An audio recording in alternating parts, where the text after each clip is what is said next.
Hello students, इस video में हम IIT JEM 2024 के मैथमेटिक्स का क्वेश्चन नंबर 8 सॉल्व करने वाले हैं। और 8th क्वेश्चन है, let G be a finite group containing a non-identity element which is conjugate to its inverse. Then which one of the following is true? Option A है the order of G is necessarily even. Option B है the order of G is not necessarily even. Option C है G is necessarily cyclic. Option D है G is necessarily abelian but need not be cyclic. तो question में कोई group G दिया गया है जो फाइनाइट है और एक नॉन आइडेंटिटी एलिमेंट कंटेन कर रहा है जो अपने इनवर्स का कंजुगेट है। तो उसके लिए देखना है इसमें से कौन सा ऑप्शन ट्रू होगा। तो इसे सॉल्व करने के लिए हम एक जाना पहचाना ग्रुप ले लेते हैं Q8। हमें पता है कि Q8 का हर एलिमेंट अपने ही इनवर्स का कंजुगेट होता है और Q8 के हर एलिमेंट के कंजुगेसी क्लास में सिर्फ वो एलिमेंट और उसका इनवर्स ही आता है। और Q8 ना तो साइक्लिक है और ना ही एबिलियन है।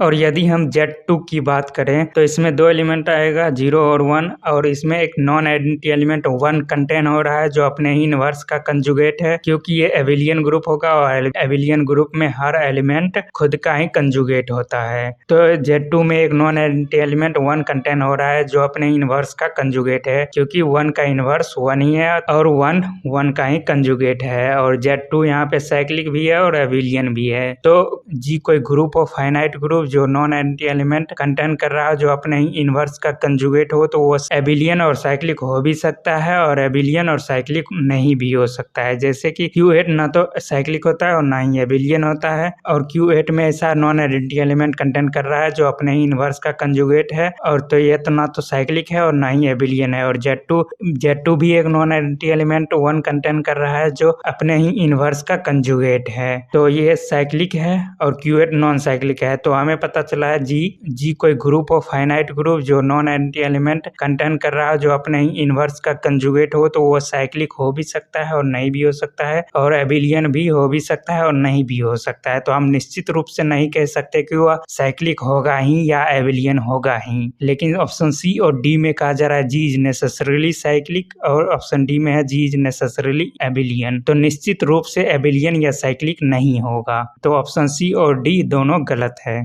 तो अब ऑप्शन ए और बी को सॉल्व करने के लिए हमारे पास एक रिजल्ट है, if G is a finite group of odd order then G has no non identity element which is conjugate to its inverse. तो यदि G का ऑर्डर ऑड हो गया तो कोई भी उसमें नॉन आइडेंटिटी एलिमेंट नहीं मिलेगा जो अपने ही इनवर्स का कंजुगेट हो। पर क्वेश्चन में जो ग्रुप दिया गया है उसमें कहा जा रहा है पहले से कि नॉन आइडेंटिटी एलिमेंट एग्जिस्ट करता है जो अपने ही इनवर्स का कंजुगेट है, तो G का ऑर्डर फिर ऑड नहीं हो सकता, वो नेसेसरीली इवन होगा। तो ऑप्शन ए सही है, the order of G is necessarily even. तो ऑप्शन ए सही है, तो ऑप्शन बी गलत होगा फिर। तो इस तरह से इस क्वेश्चन को सॉल्व कर सकते हो। मिलता हूँ अगली वीडियो में बहुत जल्द।